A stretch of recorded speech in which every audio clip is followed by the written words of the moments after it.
গরম ভাতের সাথে এই ডিমের রেসিপিটি হলে অন্য কোনো তরকারি আর লাগবেই না। মাত্র 10 মিনিটে বানিয়ে নিতে পারবেন এই ডিমের রেসিপিটি। খুবই কম মশলায় সিম্পলভাবেই আর ঝটপট হয়ে যাবে এই রেসিপিটি। তো চলুন রেসিপিটি দেখে নিই। নমস্কার বন্ধুরা, ওয়েলকাম টু প্রিয়ার রান্নাঘর। নতুন একটা রেসিপি দেখার জন্য সবাইকে স্বাগত জানাই। আজকে তোমাদের সাথে শেয়ার করব সিম্পলভাবে দারুণ একটা ডিমের রেসিপি। তো চলুন দেখে নিই। তো প্রথমেই এখানে আমি 3টে ডিমকে সেদ্ধ করে নিয়েছি। সেদ্ধ করে ছাড়িয়ে এইভাবে পিস করে নিয়েছি।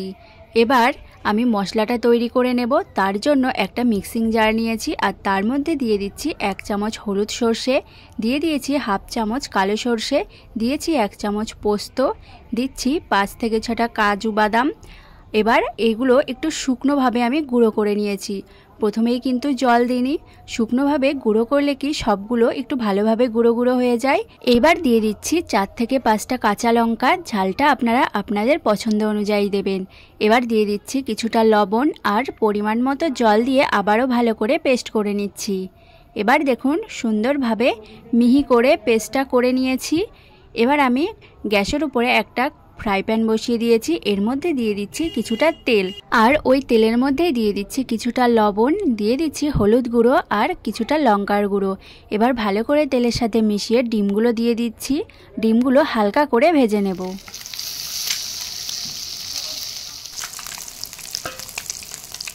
ডিমগুলোর একদিকটা হালকা ভাজা হয়ে গেলে এবার ডিমগুলো একটা চামচ দিয়ে খুব সাবধানে উল্টে দিচ্ছি। যেহেতু ডিমগুলো পিস করা আছে আর এই পিস করা ডিমগুলো কিন্তু খুব তাড়াতাড়ি কুসুমটা খুলে যায়, তাই একটু সাবধানে উল্টে নিলে হয়ে যাবে। তো ডিমগুলো ভাজা হয়ে গেছে। এবার আমি যেই পাত্রে ভাপা বসাবো সেই পাত্রটা নিয়ে নিয়েছি।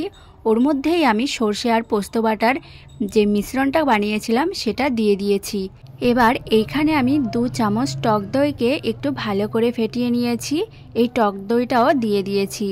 এইবার এর মধ্যে দিয়ে দিচ্ছি স্বাদ মতো লবণ। যেহেতু আমি সর্ষে বাটার সময় একটু লবণ দিয়েছিলাম, তাই লবণটা একটু দেখে শুনে বুঝে দিতে হবে। এবার এর মধ্যে দিয়ে দিচ্ছি হলুদ গুঁড়ো আর দিয়ে দিচ্ছি কিছুটা কাঁচা সর্ষের তেল। এবার এই মিশ্রণগুলোকে খুব ভালো করে একটু মিশিয়ে নিচ্ছি। এখানে কিন্তু আমি আর কোনো রকম মশলাই ইউজ করব না। খুব কম মশলাতেই এই রেসিপিটি খুব তাড়াতাড়ি তৈরি হয়ে যায় আর খেতেও দারুণ টেস্টি হয়। এবার আমি মিক্সিং জারটা ধুয়ে একটু জল দিয়ে দিয়েছি পরিমাণ মতো।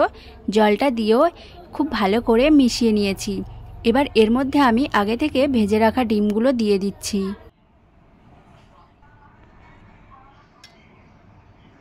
ডিমগুলো দেওয়ার পর মশলার সাথে ডিমগুলো একটু মিশিয়ে নিচ্ছি, যাতে ডিমগুলোর মধ্যেও মশলাটা খুব ভালো মতো ঢুকে যায়। আর হ্যাঁ, আমার রান্নার ভিডিওগুলো যদি আপনাদের ভালো লেগে থাকে আর নিত্য নতুন রেসিপি দেখার জন্য আমার চ্যানেলটি প্লিজ সাবস্ক্রাইব করে দেবেন।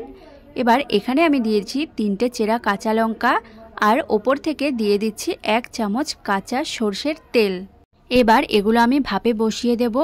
তার জন্য ঢাকনাটা লাগিয়ে দিলাম আর ভাপে বসানোর জন্য নিয়েছি একটা কড়াই। কড়াইয়ের মধ্যে দিয়ে দিচ্ছি কিছুটা জল আর এরকম একটা স্ট্যান্ড বসিয়ে দিয়েছি। এবার এর ওপরে বাটিটা বসিয়ে দিয়েছি। বাটিটা বসানোর পর কড়াইটাকেও খুব ভালো করে একটা পাত্র দিয়ে ঢাকা দিয়ে দিয়েছি। এবার 10 থেকে 15 মিনিট পর আমি ঢাকনাটা তুলে নিয়েছি। এটা রান্না হতে খুব বেশি সময় লাগে না, 10 মিনিট কি 15 মিনিট রাখলেই হয়ে যায়। এবার ঢাকনাটা তুলে নিচ্ছি। দেখুন কতটা সুন্দরভাবে হয়ে গেছে আর দেখতে কতটা লোভনীয় লাগছে। গরম ভাতের সঙ্গে এই ডিম ভাপার রেসিপিটি জাস্ট জমে যাবে। একবার হলেও বাড়িতে বানিয়ে ট্রাই করে দেখবেন। খেতে যেমনটা টেস্টি আর খুবই সিম্পল রান্না, খুব সহজভাবেই ঝটপট বানিয়ে নিতে পারবেন এই রেসিপিটি। গরম ভাতের সঙ্গে যদি এই রেসিপিটি থাকে তাহলে কিন্তু আর অন্য কোনো কিছুর দরকারই হবে না।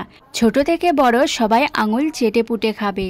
তো আজকের এই সহজ ডিমের রেসিপিটি যদি ভালো লেগে থাকে চ্যানেলটি প্লিজ সাবস্ক্রাইব করে দেবেন আর অবশ্যই লাইক কমেন্ট শেয়ার করে দিয়ে পাশে থাকবেন।